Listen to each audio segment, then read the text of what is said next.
My family's made a lot of sacrifices for me, and if I was able to put on that national team jersey one day, it would mean a lot for both me and my family. Welcome to episode 284 of Alberta Dugout Stories, the podcast. I'm Joe McFarland. We're really hitting the stride of the summer with all kinds of baseball action going on, so let's get right to the highlights of the last week. We'll start in Major League Baseball, where Calgary's Michael Soroka found himself pulling some long relief last Friday night. With the White Sox already down 6-1 in the fourth to Arizona, he came in and limited the damage. He allowed just one run on one hit with one walk and four strikeouts in 3 2/3. That lowered his season ERA to 5.85. Hopefully it's a sign of things to come. Edmonton's Rob Zastryzny continues to plug away in the bullpen from Milwaukee's AAA affiliate, the Nashville Sounds. He's 4-0 with a 3.33 ERA in 26 appearances this season, including a flawless inning and a third against Tristan Peters and the Durham Bulls Tuesday night. It was the night where Peters, the Dogs Academy alum, went 1 for 3 with 2 RBI. Couple looks at Simon. And a little looper in his center field. Is going to fall for a hit. Simon's being sent around third. He's going to score standing up. A 2-out base hit by Simon. A stolen base. And a bloop single now by Peters in his center field. And the Bulls have drawn level with Nashville 2-2 in the seventh. The Bulls would win 6-4. Peters is now hitting .244 with 6 homers and 29 RBI on the campaign.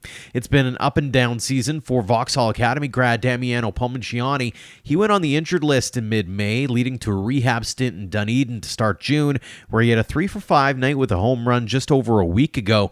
Palmigiani is back in AAA with Buffalo Bisons and is hitting .230 on the season with 9 homers and 27 RBI in 53 games.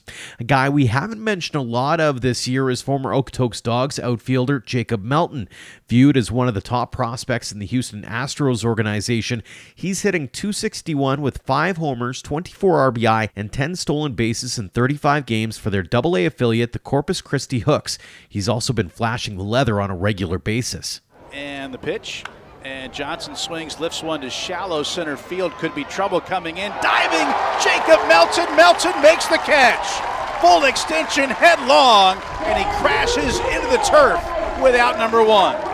Speaking of former Dogs, a shout out to former hurler Shea Shanneman, who's with Atlanta's high A team, the Rome Braves. He's 4-4 with 5.15 ERA and 2 saves and 22 relief appearances, striking out 35 and 29-plus innings of work. And finally, how about this run of starts from Lethbridge's Landon Barassa? After a pair of complete game gems, he took a perfect game into the 7th on Tuesday night against the Gary South Shore Railcats. However, his Winnipeg Goldeyes couldn't muster any offense and they'd fall 1-0. Barassa went 8 innings, allowing just 2 hits while striking out 4. He's now 2-3 on the season in 7 starts with a 2.73 earned run average. A big congratulations to Innisfail's Nathan Flewelling on being named one of a handful of Canadians to be taking part in the MLB Draft Combine. The St. Joseph Academy product and Sylvan Lake Gulls catcher has been turning heads for a while now with his strength and 5 tools. Make sure to keep checking in on our website as a new feature on Flewelling is in the works. Congratulations to a pair of Albertans on being named to the Softball Canada Women's National Team. Carbon's Kristen Boyd and Calgary's Morgan Rackle have made the cut, as has friend of the show and self-proclaimed Prairie Girl Zoe Hicks. Speaking of the ladies, that's where we're going to begin with our guests this week. Baseball Canada has unveiled its women's national team selection camp roster, with the players heading to Ottawa in early July for a chance to earn spots for the Women's Baseball World Cup roster. 6 Albertans made the cut, including Ava Greiner, Cassie Matlock, Julianna Scott, Caitlin Ross, Madison Willen, and Tyra Stanich, as well as the aforementioned Hicks. We've chatted with a few of them in the past, but one we haven't yet is Scott. The 5'6" catcher from Spruce Grove has been part of the provincial program for a while now and has won a few awards along the way. So it's no surprise she's getting a chance to show what she can do in front of the national team's coaching staff. We had the chance to chat with Scott earlier this week. Julianna, thanks so much for joining us here on the show. Yeah, thanks so much for having me. First off, congratulations on being named to Canada's women's national team selection camp roster. That's fantastic news. What went through your mind when you got that call or that email saying that you had made the list? Yeah, it was really exciting. I kind of saw the list come out on Instagram, and I was looking for my friends on it, seeing what teammates had made it. And I got down to the bottom of the column and was like, wait a minute, like, that's my name. I'm on the list. So my dad was actually in a meeting, so I ran in front of him and threw up my arms, and he's like, what is happening? But yeah, it was really exciting, really unexpected, but I'm looking forward to it for sure. I assume this is something you've wanted to be able to do for a while, is represent the Maple Leaf. Yeah, absolutely. It's kind of always been a dream. You start playing baseball and you kind of work towards it. And so I didn't make the 42-man roster originally, but seeing my name on this roster is really special. I was going to mention that. Was there... Talk about how you managed to get yourself onto that list, because I remember that initial list and then all of a sudden seeing your name on this one. What transpired in that time in your eyes that allowed you to get onto the radar? I'm not really sure. I kind of went into the season just looking forward to playing all-female baseball and having a good year, so I'm not quite sure how my name ended up on that list, but I'm looking forward to it regardless. Absolutely. And I mean, camp's in Ottawa in a couple of weeks here. What's your mindset heading in? Just to kind of soak it all in, enjoy the moment. It's not something you get to do every day or every year, and I'm young, but I'm looking forward to just kind of being around some of the older athletes and some of the top players in the country. How much of it is also being a sponge and learning as much as you can, not just from your coaches and that kind of thing, but obviously a lot of teammates who've been around for a while now? Oh, absolutely. It's all about being a sponge. I think one of the best things you can do as an athlete is learn from those around you, whether it's watching the game, talking to them. Everybody has different experiences, and I think being able to kind of share your experiences is just one of the best ways to become a better person and athlete. I'm curious, in the lead up to camp, are you leaning much on the veterans that you do know? I'm thinking of Madison, I'm thinking Caitlin, who've been teammates of yours in the past, to maybe give you a bit of foresight into what to expect when you head down to Ottawa? I think a little bit. I think we're going to go down there and all battle for a spot, but I think definitely they bring some experience, and if I ever needed anything or just wanted someone to talk to, I definitely think I could go to them and they'd be willing to help in any way possible. Mm-hmm. What would it mean to you to be able to represent Canada on the national team? Oh, it would mean everything. My family's made a lot of sacrifices for me, and if I was able to put on that national team jersey one day, it would mean a lot for both me and my family. So, yeah. You're getting a chance to play some high-level ball right now in Quebec as part of the League Canada with the Braves. How did that opportunity all come about? Yeah, we were kind of looking into it after last summer, and we reached out to Patricia, one of the League Canada-esque people, and kind of sent her an email and was like, hey, how can we make this happen? And we sent some video footage down there and had an interview, and she said, yeah, come on down. So it's been a really special experience, and I'm grateful for it. Did you have any goals or expectations of yourself heading into that opportunity? Not really. I think you kind of just want to be you, and, I think there's a standard you set for where you want to play, but you don't really want to put too much pressure on yourself. You just kind of want to go down, enjoy the moment, and have fun. So walk us through what a day in the life is like for you right now as you try some new kind of baseball in another part of the country. Yeah, I spend most of my mornings, I either work or I go to the facility. We have access to one of our facilities down here all day long, so I can go hit, catch, lift, do kind of whatever I need to do there. In the afternoon, I kind of just hang out at home, enjoy some time. But at night, we go travel different places in Quebec and play some baseball with one another. So, yeah.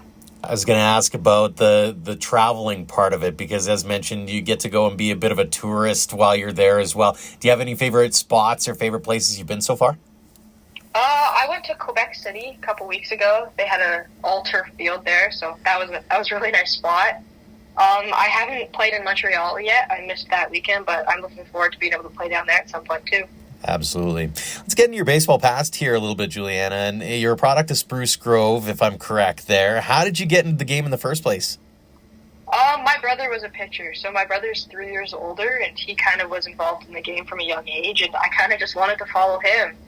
He's been a big role model within the game and always was looking for someone to catch him, so it's kind of how I fell into catching as well. Very cool. Were you a multi-sport athlete growing up, or are you still all baseball all the time? I played a little bit of other sports growing up, whether it was hockey or soccer, but baseball's been mainly the sport that I've done throughout my childhood. Aside from the brotherly connection, what was it that really drew you to the game?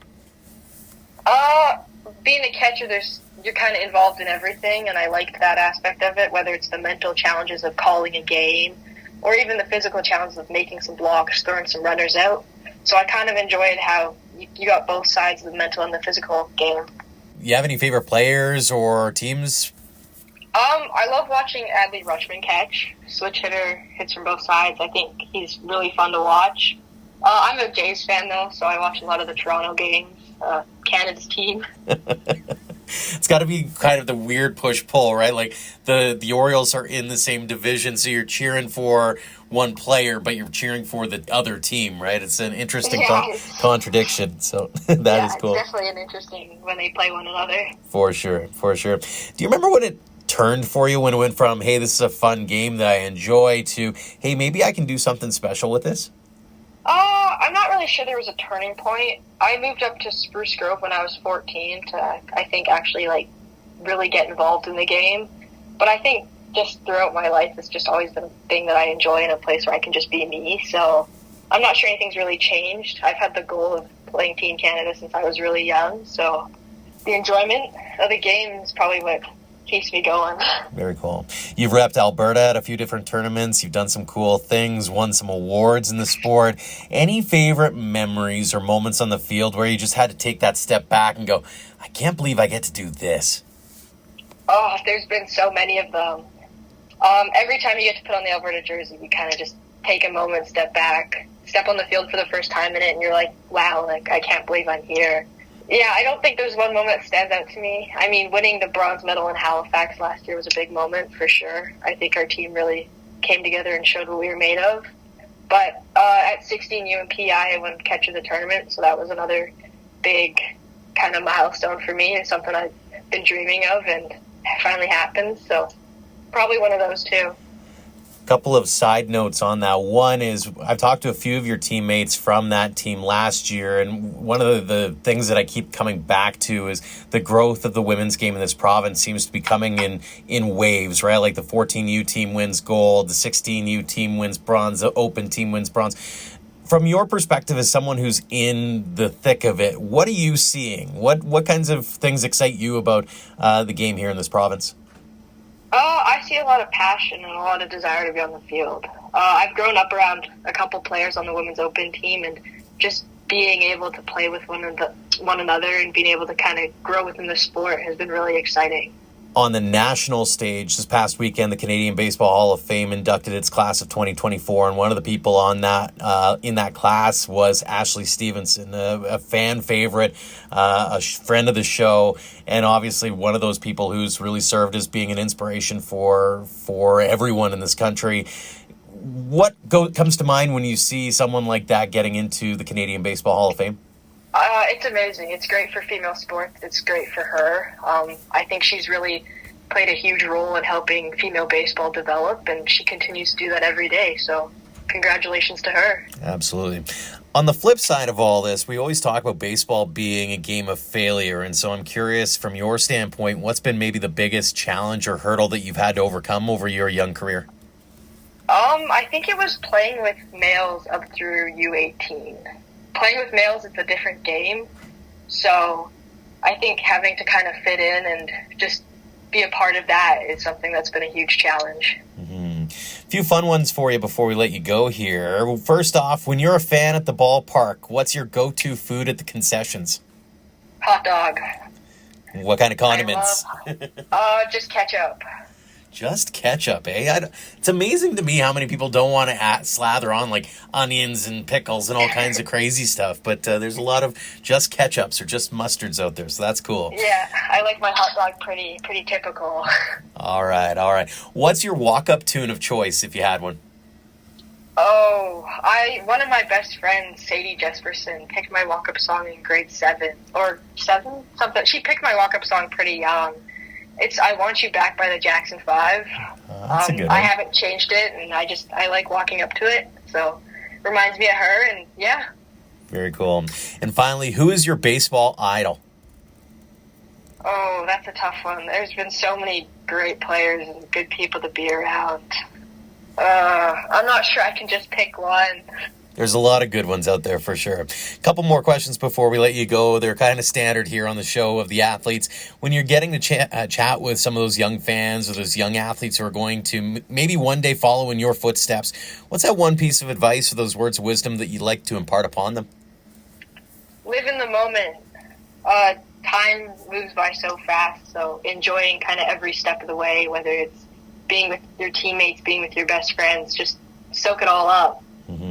A great piece of advice, I think, regardless of baseball or just life in general. I love it. Final question for you here, Julianna. It's one we ask everybody. What does the game of baseball mean to you? Baseball means a lot to me. It's a place where I can just be myself and be present in the situation I'm in. It's a really special way, I think, to express myself and just find enjoyment in the little things. We've really enjoyed having you on the show here, Julianna. Congrats on all the success you've had to this point, continued success in Quebec and with the women's national team and beyond. And again, thank you so much for joining us here on the show. Yeah, thanks for having me. Now let's move on to the Summer Collegiate Circle now, and in particular, the Western Canadian Baseball League. It was Father's Day this past weekend, so a happy belated Father's Day to all the dads and father figures out there. Earlier this year, there was a really cool father-son moment on the field when Okotoks Dogs manager Lou Pote went to exchange lineup cards and speak with the umpire prior to a game against the Sylvan Lake Gulls.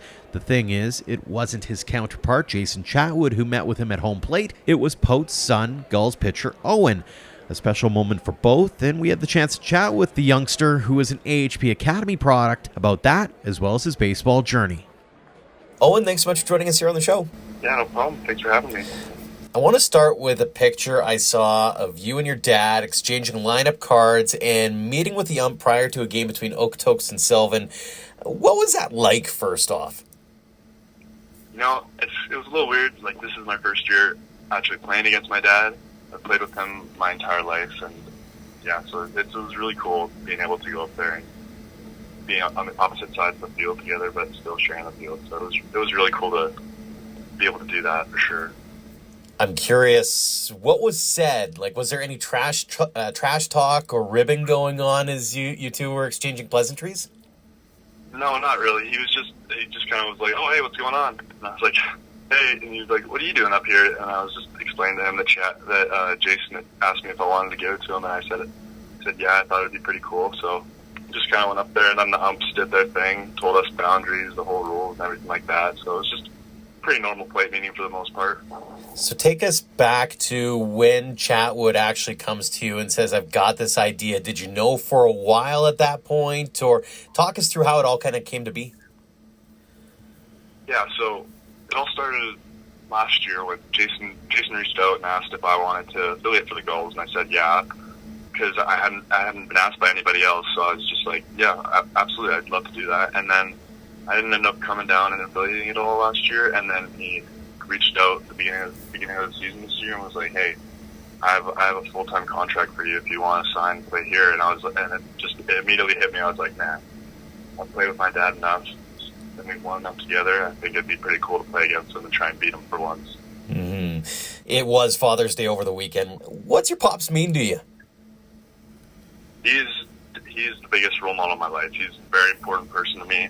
I try to model myself as much as I can from him, and I just try and every time I step on the field, just go out there, make him proud, leave everything out there, because I know that's what he wants me to do. And I know he wants me to do what I want to do and be happy. So it's really nice to have that support with him in my corner at all times. So he's a huge deal to me for sure. Absolutely. Now you have 3 starts with the Gulls this season, 2-0, an ERA of 3. How are you feeling about your performances to this point? I'm feeling pretty good, confident. I like to just keep going out there doing my thing, attacking hitters, trying to get ahead, just do what I can to help this team win. I feel like we got a really good group of guys, and I think we're going to have a really good chance of winning this sucker this year. You segued really well into my next set of questions. I mean, the team's obviously performing well in the early going here. What's the vibe in the clubhouse, first off, as that offense really feels like it's rolling and the pitching is really doing its thing? Yeah, absolutely. It's a really tight-knit group. We're all really good friends off the field, but on the field, our chemistry is really just one of the biggest thing that keeps us together. I think that the offense has really been the biggest part of our game so far, but I think pitching is one of the most underrated things that we can do, and I think we're feeling really good, and we just want to keep playing the way we've been playing and keep rolling and winning games. Obviously, the Gulls and Dogs have already built up that massive rivalry in the early going here, and I know you guys want to unseat them come playoff time. It's been sort of the monkey on the back the last couple of years. So in your eyes and in the team's eyes, what needs to happen in order for you to finally beat them come playoff time?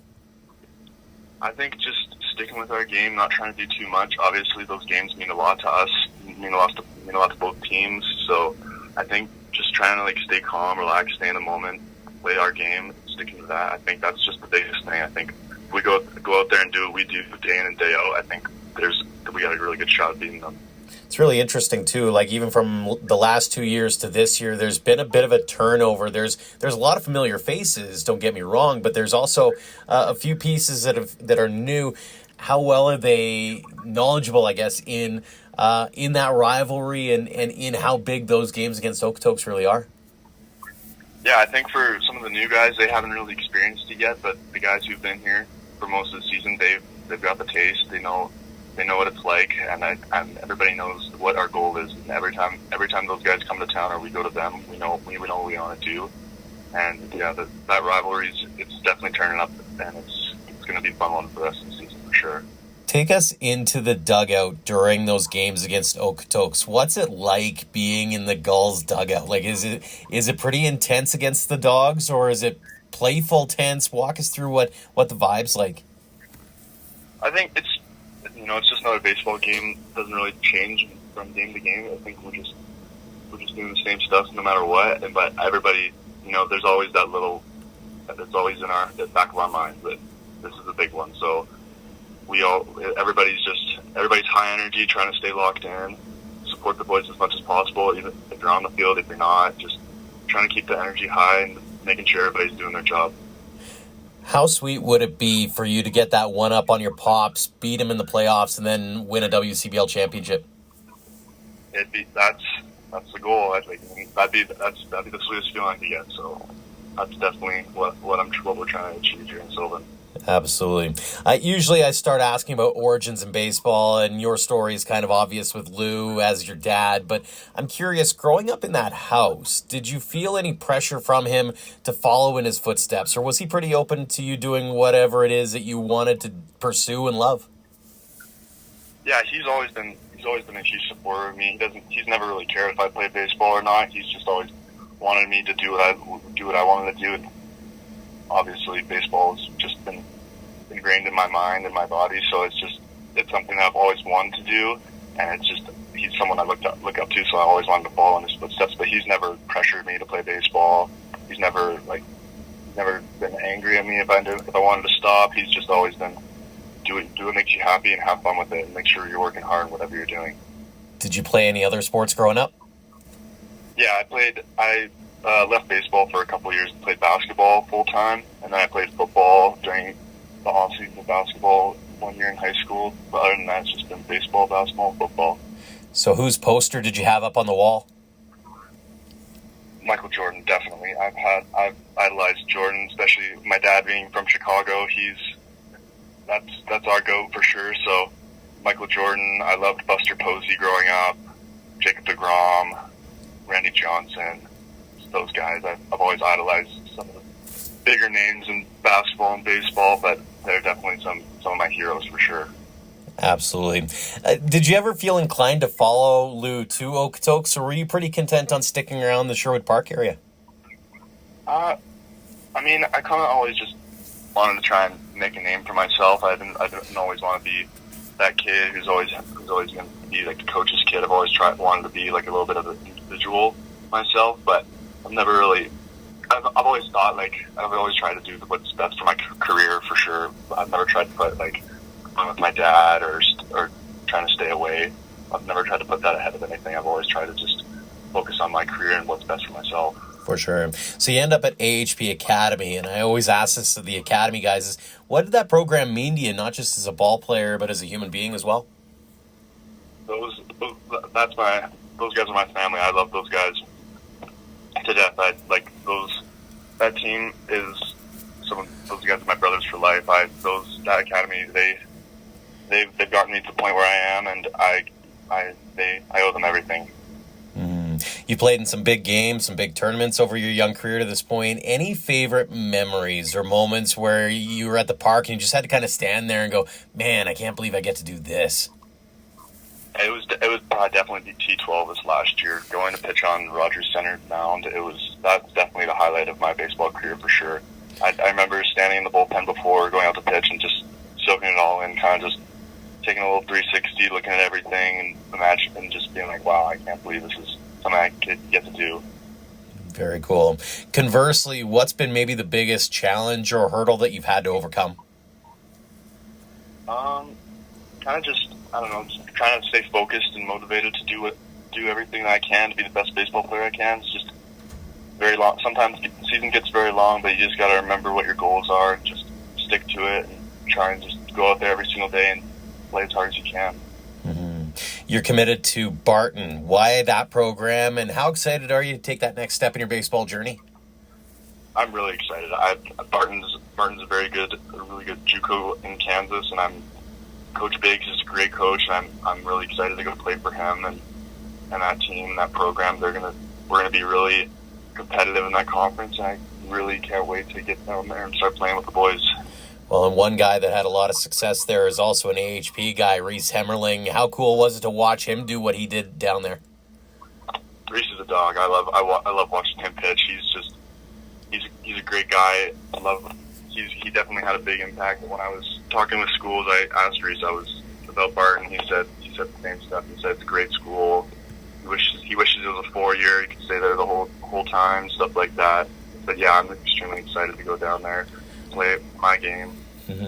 When you talk about Reese, I'm curious, what is it that sets him apart? I mean, he had some phenomenal outings out there. What was it that you saw or that you know of him that made him as good as he was this past spring? I think his biggest quality is he's fearless. Like, he's not a guy who's going to blow 95 by you, but he's a guy who's going to spot up and he's going to challenge you every single pitch, and he pitches fearless every single outing, and he does what he needs to do on the mound. Very cool. A few fun ones for you here, Owen. First off, what's your favorite ballpark food when you happen to be a fan in the stands? Taco in a bag. I'm a sucker for a good taco in a bag. Do you put salsa and sour cream in that taco in a bag? I'm only a sour cream guy. I'm not a big salsa guy. Fair enough. You get the reliever walk-in tune of your choice, like Mariano Rivera or Jordan Romano or Edwin Diaz. What tune are you rocking? Seek and Destroy by Metallica has been my go-to. That is a good one indeed. I'm a fan. I salute you. If you weren't playing baseball, what would you likely be pursuing?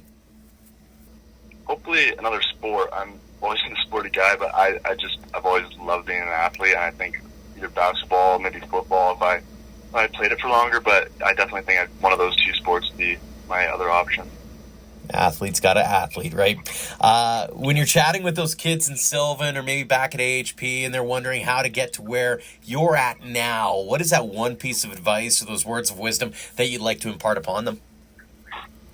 I just think going out there and getting a little bit better every single day is the biggest part. You know, it's obviously it's hard to stay locked in the off season doing that stuff, but I think it's the biggest part. I think that sets everything apart, like how you get into the weight room and work out during the off season. I think that's a big part of how you can really step your game up. But I think just going out there, playing baseball and having fun is just the biggest part. Like, baseball's supposed to be a fun game. Like, you got to go out there and just have fun with it.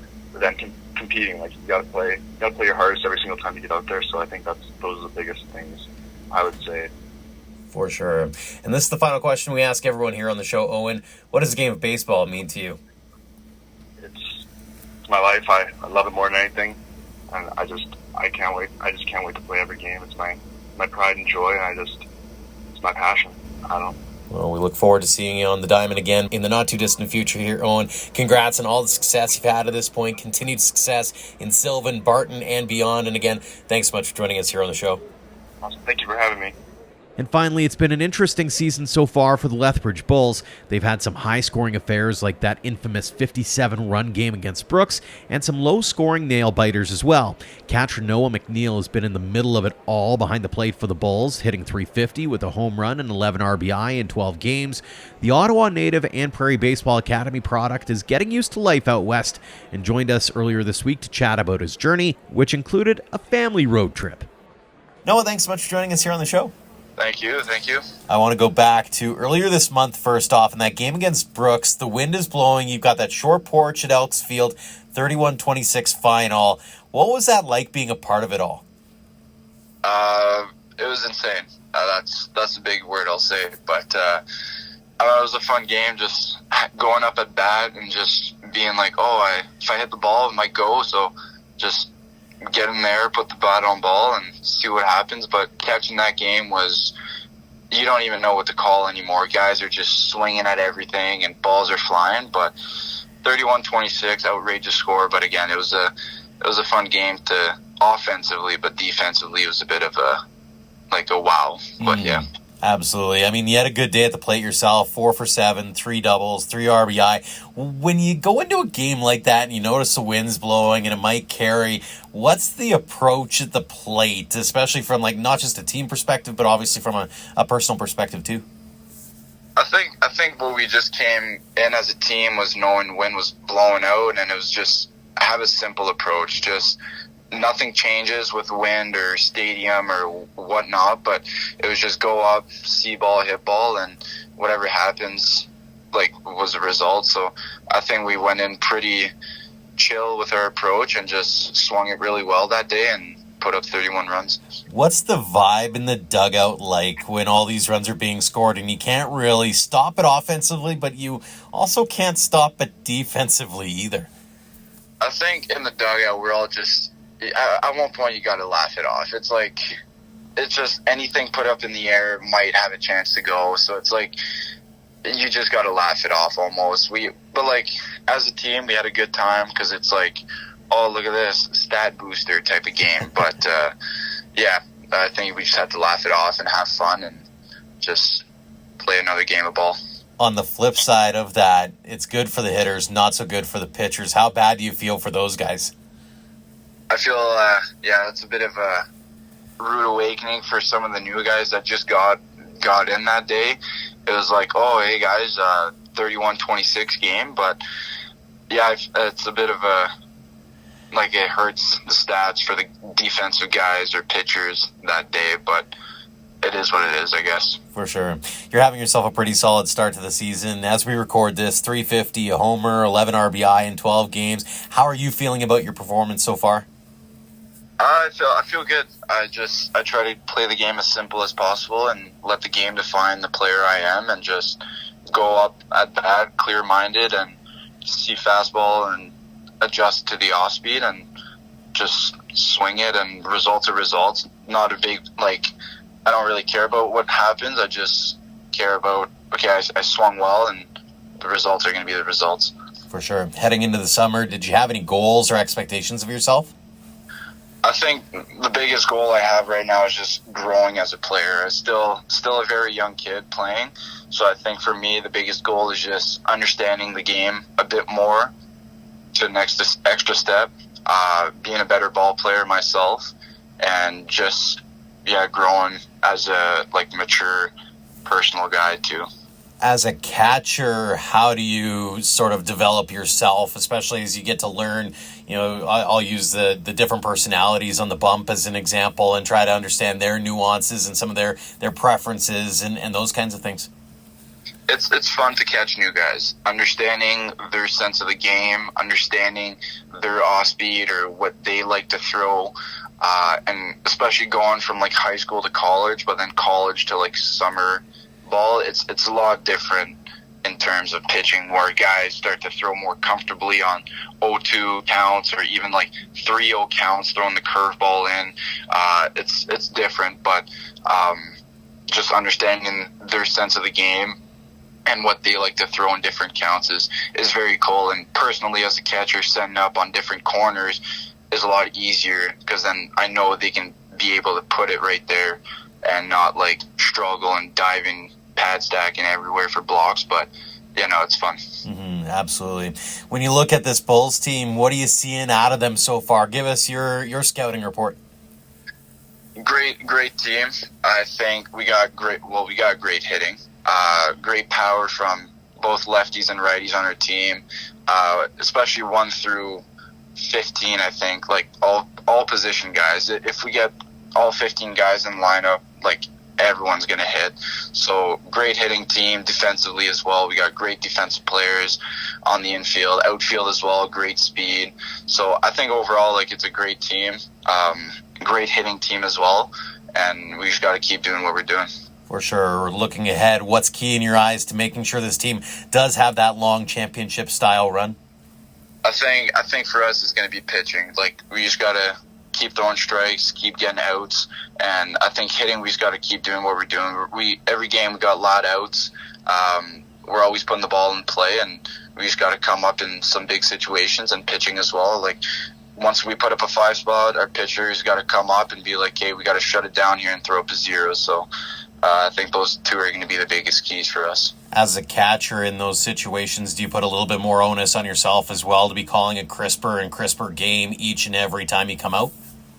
Yeah, I don't think for me calling a game will change on a matter of if we got to win or not. I think it's just going to stay the same with understanding the team's hitting, and I think finding the guys' weaknesses on their first at-bats or later on in the season, and just keep calling that game. What's your favorite aspect of the preparation piece as a catcher? Is it video? Is it chatting with the pitchers? Is it working on different things? What is it that kind of lights your fire? I think for me is talking with the pitchers, just pre-game, like talking with how they're feeling that day, and then after the bullpen, just see, okay, so we got this today, that didn't work so well, so do we take it out, do we not? And then just understanding, like, if they're comfortable throwing that off-speed pitch or that fastball in certain counts. So I think for me is just chatting with the pitching coach as well and with the pitchers, and just adjusting as the game goes on. For sure. It's such a cool chess match in my eyes. Noah, let's get into your baseball past here a little bit. You're the product of Ottawa, Ontario. How did you get into the game in the first place? I think, well, for me, since I was a kid, I played every sport growing up, like soccer, baseball, volleyball, hockey. And as I grew, I think it just narrowed down to baseball, and finally decided as me and my family, we went, yeah, I think baseball's a better path. And that's where it just grew. Whose poster was on the wall in your bedroom? I think I got mine there. You moved out to Alberta in the last year or so to join Prairie Baseball Academy. What prompted you to make that move? I think it was just growing up as a player. Just, again, I didn't want to go down to the States as a young guy and just non-mature in different ways. But I think PBA was going to help me grow as mature, but also on both sides of physically and mentally. And I think that's what we had to talk, and me and my family were just like, it'll be a better fit. It's a 2-year program, and you'll grow a lot as mentally and physically and personally. And so finally made that decision, and I came down. You and I were talking about this off air. I want to get it on air as well. Let's talk about the trek. Usually when you go a few provinces over, it's, hey, hop on an airplane with a couple duffel bags and away you go. You kind of took the scenic route here, and you took some friends along. Talk us through the trip with the fam. It was a long one. We decided as a family to, let's just travel to Canada. Let's see how it is. And I think it was a good trip, but again, you get to that second, third day, you get tired of the family, and it's like, I don't know, the jokes start not getting jokes, and you get tired of what they're talking about, and it's just over and over. But it was a great trip with the family, seeing all of Alberta and Saskatchewan and Manitoba and all those. So it was pretty cool. Do you have any favorite spots along the trek where you're or maybe memories along the trek where you went, that was kind of a cool stop to go and see? Definitely not Saskatchewan, because that was boring. But I think I have to go with Banff. That was a great, nice place to go visit, and just very natural. So it was really cool to see. needless to say, you're not a big fan of going out for a Sasky road trip. We'll just leave it at that. When you think about your PBA experience to this point, what's that program meant to you as far as, especially in that early going, in your development as a ball player, but also as a human being? I think, I don't know, it taught me a lot of life lessons, like showing up early all the time, and just growing like mentally and physically, as I said earlier. But a lot of what Todd Hubka taught me was just let the game define who you are. Like at the start of the year, I tried doing too much, and I tried like being the player that I wasn't. And me and Todd had that talk, and he's just let the game define who you are. So throughout the year, that's what I did, and it truly showed the ball player that I am. And just doing that like helped me grow up mentally, physically, and personally. So great moment for that. Talk a little about being a youngster under Todd Hubka. What's that like from your perspective? I've known him for a while, so I love hearing some of the battleground stories for some of the guys that get to learn under him. I think as a young guy, I don't think it really changed with how he worked on with me or with other players, but I think it's just a matter that he tried to push me a bit more as on the mature scale. Playing with like older guys, they've been through that path and all that sort of stuff, but I haven't. That was my first time going through that, so I think Hub spent a little more time pushing me on that mature level compared to other guys and all that little stuff. Absolutely. Looking back on the young career to this point, I did a quick Google search before we talked, and it looks like you've had a few of these really cool memories over the years, but take us back to that one that really sticks out in your mind where you had to take that step back and go, man, I can't believe I get to do this.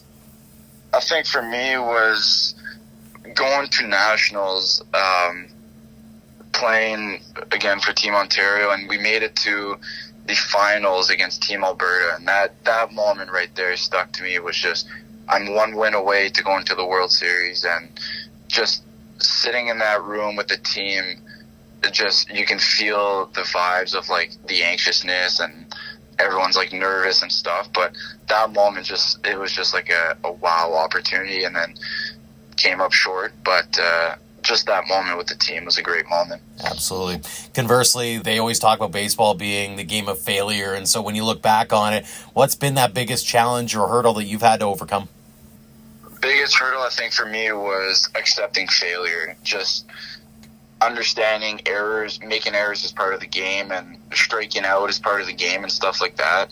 And growing up I think I had a successful just striking out not as much and not making as many errors, but this year I think was just understanding that it's part of the game and moving on from it and telling yourself that, okay, I made this error, move on to the next one, I'm not making it again. Or next at bat, I'll swing earlier so I don't strike out. I think for me that was just the biggest growing up that I had to do this year. A few fun ones for you here, Noah. First off, what's your walk-up tune? Well, I think I got Who What by Travis Scott. Very good one. If you weren't playing baseball, what career do you think you'd be pursuing? Oh, boy. I think I'm very big into volleyball and hockey, so probably either or. Probably hockey. You mentioned two-pad stack earlier. Were you a goalie by chance? No, I just with PVA, me and Kendall Burns, the other catcher, we're in the back room catching bullpens, and at one point we were just having fun, and there's a blockable ball to my right-hand side, and I pad stack to block it, and ever since we've always made that joke. So very fun. And when you're on the bus, what are you usually doing? Oh, I'm a big sleeper. I take my pillow, I sleep, but when I wake up, I'll usually wander around, annoy a couple of the boys, and just sometimes play cards or whatnot, but very chatty when I wake up. How nervous are you about the potential for any kind of shenanigans while you're napping? Oh, boy, I get nervous. I don't know what the boys are up to, but I get nervous. I can only imagine. A couple more for you here. You're back home in Ottawa, maybe here in Lethbridge, chatting with the young fans, and they want to know what it takes to get to where you're at now. Maybe they're starting out on their baseball journeys. What's that one piece of advice, those words of wisdom that you'd like to pass along to them? I think the biggest thing I can tell them is just grind. Don't let the failures get to you. It's just understand that that's part of the game, and you got to grow. You got to grow to understand that, and I think failure is part of the game. So once you accept that, you'll be a good ball player. Absolutely. And the final one we ask everybody here on the show, Noah, what does a game of baseball mean to you? I think for me, it's just like it's as simple as I can say it. It's baseball. Just have fun, and it's just meeting new people at like all the time. Like I go from meeting guys at PBA, go and meet guys at with the Bulls, and then meeting other guys on the field, and just I don't know. It's a great environment to be around with the fans and all that. So I think for me, it's just making new friends and family. So that's the biggest thing for me. Awesome stuff. Well, Noah, congrats on all the success you've had at this point. Continued success with Lethbridge, PBA, and beyond. And again, thanks so much for joining us here on the show. Thanks so much. Thanks again to Julianna Scott, Owen Pote, and Noah McNeil for joining us this week. And thanks to all of you for downloading and listening. If you like this or any other episode, make sure to leave us a rating and review on your podcast app. Those actions, of course, help spread the word about ADS. We'd also like to tip our caps to our Platinum supporters, the Okotoks Dogs and Under the Lights Sports and Entertainment, for all they do for us and for baseball in Alberta. Our supporters help us cover costs like travel and online subscription fees. If you'd like to become a sponsor, head to albertadugoutstories.com/supporters. Until next time, thank you for all of your support online, on social, and on air of Alberta Dugout Stories.